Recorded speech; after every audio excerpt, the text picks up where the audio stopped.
Comme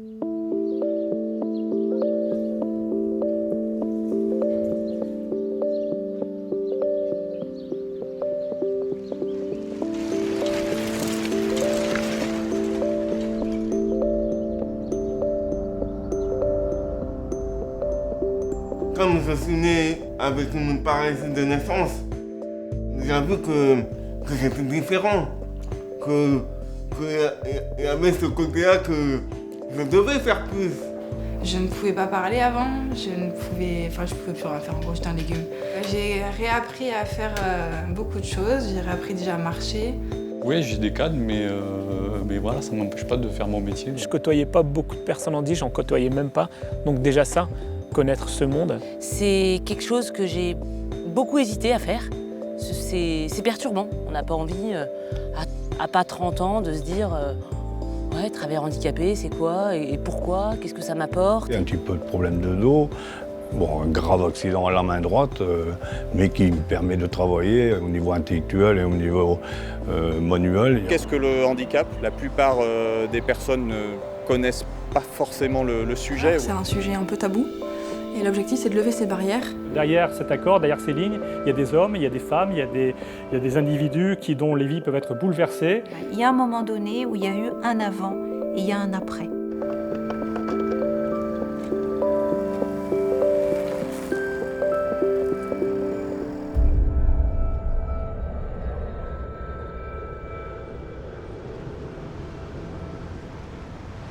J'ai été amené à travailler avec la mission handicap, qui à l'époque n'était pas une mission handicap, puisque je me suis intéressé à la question des travailleurs handicapés il y a maintenant 20 ans. Ce qui fait qu'en 1999, lorsque Jean-François Masse, qui est le responsable des ressources sociales, a décidé de lancer une convention, j'y étais associé un peu automatiquement. On a négocié des accords tous les 3 ans avec les partenaires sociaux qui ont été impliqués depuis 15 ans à nos côtés, je dis bien à nos côtés, sur cette thématique. Je suis arrivée il y a 5 ans, mais les 10 ans auparavant, il y avait une mission handicap avec un chargé de mission handicap qui avait carte blanche sur le périmètre France pour accompagner nos collaborateurs. J'ai dû mettre en place le 3e accord d'entreprise, donc je l'ai négocié et je l'ai déployé. Dans ce 3e accord d'entreprise, on avait la mise en place des référents handicap qui n'existaient pas auparavant. J'avais peur nous n'arrivions pas à avoir 27 référents à la fin de l'année. Mais finalement, on se rend compte qu'on avait des gens de valeur dans les magasins et qui ont tout de suite adhéré à l'idée. Nous avons la chance d'avoir 130 référents au sein de la mission handicap. Ce sont à la fois nos yeux, nos oreilles, ils nous rapportent beaucoup de choses et au-delà de cela, quelque part, ils portent une parole qui est une parole sécurisante vis-à-vis des collaborateurs. J'ai repris la partie handicap avec une volonté RH d'intégrer le handicap dans une politique RH France. C'est important de sensibiliser tout le monde au handicap. Le handicap aujourd'hui, c'est un sujet qui fait peur et l'objectif, c'est de lever ces barrières et d'expliquer voilà, qu'est-ce qu'on entend par handicap, de proposer des formations aux managers et d'accompagner les collègues. Un malvoyant n'est pas forcément un aveugle, qu'une personne malentendante n'est pas forcément une personne sourde.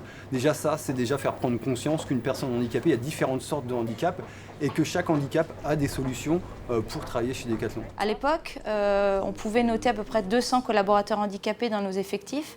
À l'heure actuelle, on est à 600 collaborateurs.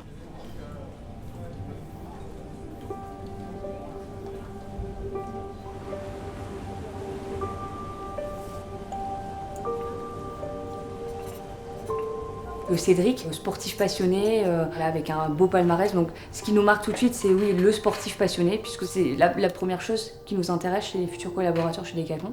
On va demander exactement les mêmes choses qu'une personne valide. C'est pas parce qu'une personne est en situation de handicap qu'on va avoir l'envie de l'embaucher.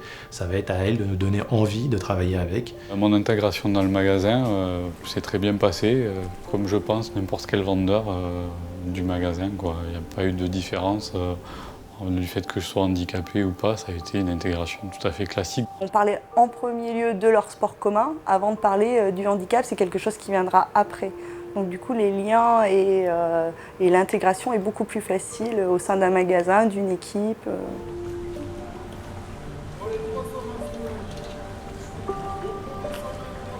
Alors une mise en situation type dans ces formations, puisqu'on en fait beaucoup, en effet, ça va être par exemple l'entretien de recrutement.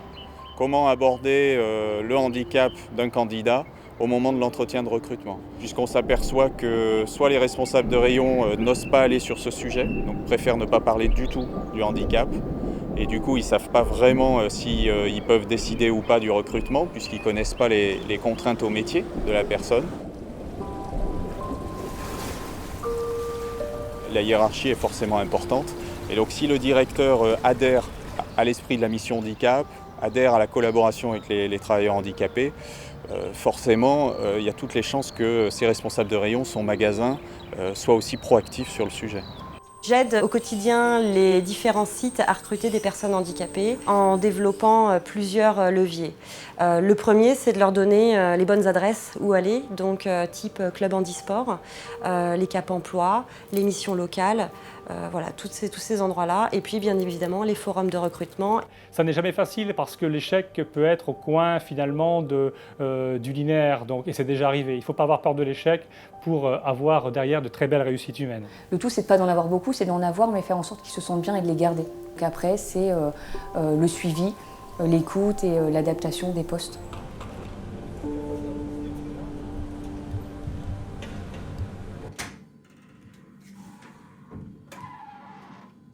L'intégration professionnelle d'une personne handicapée va dépendre de chaque collaborateur. En fin de compte, on va dire que chaque personne est unique et donc chaque intégration va être unique également. Soit le collaborateur qui nous contacte directement, soit son patron, soit le directeur. Il y a le médecin du travail aussi qui joue un rôle important et bien évidemment le référent handicap qui va être notre interlocuteur principal quand il y en a un, donc c'est notre relais. Pour le cas de Cédric par exemple, on a fait venir pour le cas de la réception des espèces de box à roulettes.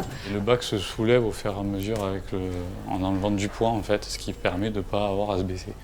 Et ça, c'est vrai que c'est un avantage. Il y a l'étude de poste à proprement parler. En fait, l'ergonome suit sur le terrain l'activité de la personne, parce que c'est vraiment ce qui caractérise en fait une intervention ergonomique. L'idée, c'est de remettre tout le monde à niveau. Et on remet tout le monde à niveau quand on a identifié les moyens nécessaires pour cette personne pour pouvoir accomplir l'ensemble de ses missions. On peut prévoir un aménagement de poste, on peut prévoir un aménagement de formation, un aménagement de temps de travail, un aménagement d'horaire. Ça, on s'appuie beaucoup du médecin du travail qui va nous faire ses préconisations. Je suis épileptique, du coup, je ne peux pas conduire. De ce fait-là, c'est compliqué de venir au travail, sachant que les transports en commun ne sont pas très bien développés. Du coup, la mission m'a proposé un taxi pour prendre en charge tous mes trajets domicile-travail, tous les jours travaillés. La mission handicap a financé un fauteuil lift, donc c'est un fauteuil qui me permet de me lever pour pouvoir travailler et puis être à la même hauteur que les gens. Et le lift est vraiment un aménagement qui est vraiment bien, quoi. Ce fauteuil nous permet vraiment d'adapter, faire du sur-mesure. Et c'est un fauteuil élévateur, permettre de vraiment l'aider aussi dans l'évolution de son poste chez Decathlon.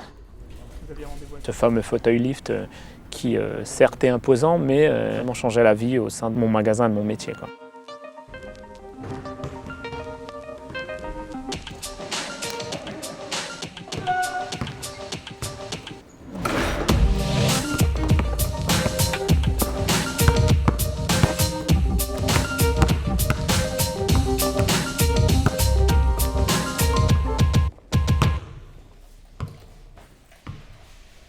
Ce match basket-fauteuil, je peux te dire que j'étais très fatigué à la fin de ce match déjà, parce que c'est très physique. La passion du sport déjà aide à dédramatiser, et puis on a un sujet commun, on a une passion commune, le sport.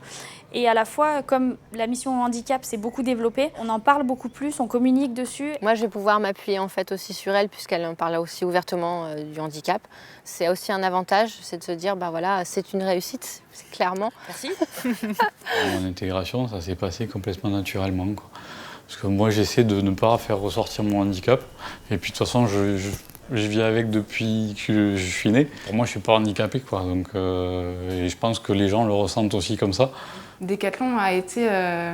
Moi, ça m'a sauvée, en fait. Ça m'a sauvée parce que ils ne prennent pas du tout pour des handicapés. Ils ont une pédagogie, une façon de sensibiliser les équipes qui, je trouve, est très efficace. On a beaucoup travaillé sur de la communication externe, ce qui est très bien, mais on a réorienté notre communication vers l'interne, parce que si on fait bien en interne, ça va forcément se voir en externe.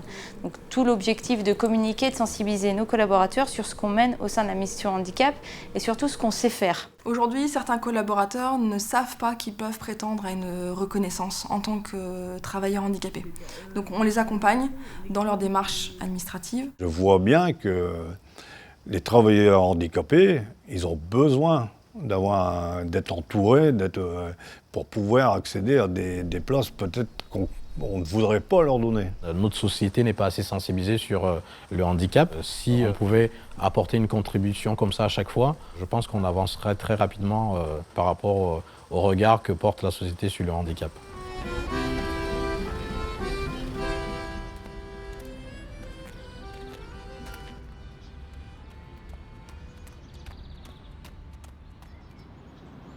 Mes parents m'ont toujours dit qu'il faut accepter ton handicap, il ne faut pas le cacher, il faut foncer quoi.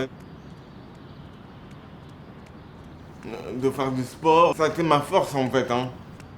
La confiance, elle s'est multipliée parce que quand on gagne des titres, on est champion, on voit que c'est possible et maintenant je m'entraîne avec des valides, donc ça apporte que j'ai franchi une autre étape. On n'hésite pas à mettre en avant les réussites sportives de nos collaborateurs, que ce soit Ibrahim qui est vice-champion de France de 400 mètres ou de Cédric aussi qui a une longue carrière sur la natation en handisport. Le sport pour moi c'est toute ma vie quoi, je dirais.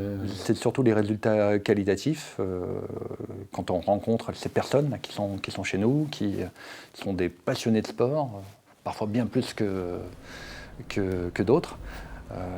C'est ça la plus belle victoire pour moi. Là, au mois d'octobre, j'ai la 3e formation à faire de grandeur. Donc, ça avance bien, quoi.